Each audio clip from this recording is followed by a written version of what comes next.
Les abords de la place de la Chapelle, c'est l'un des nœuds de mobilité bruxellois, métamorphosé d'ici les prochains mois. Sur cet axe, au bord du skatepark, bientôt fini les voitures. L'endroit sera uniquement accessible aux transports en commun.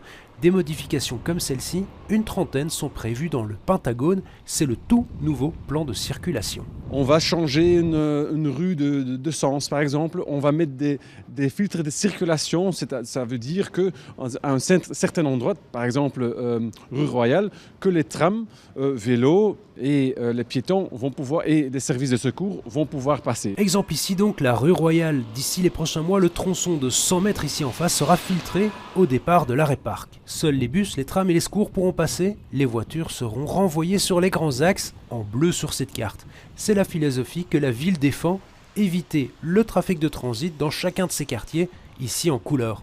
Même objectif, quartier Sainte-Catherine, de nouveaux sens uniques vont voir le jour. C'est un plan qui vise justement à faire en sorte que les automobilistes qui ont leur destination dans le centre-ville peuvent l'accéder plus fluidement et comme je disais, une voiture sur 3, même plus, n'a pas sa destination dans le centre-ville. Donc ce qu'on veut faire, c'est dire à eux, prenez la petite ceinture. Mais l'opposition s'inquiète de ce vaste plan. Pour elle, les priorités sont différentes. Sécurité et propreté. Elle craint que le centre soit isolé.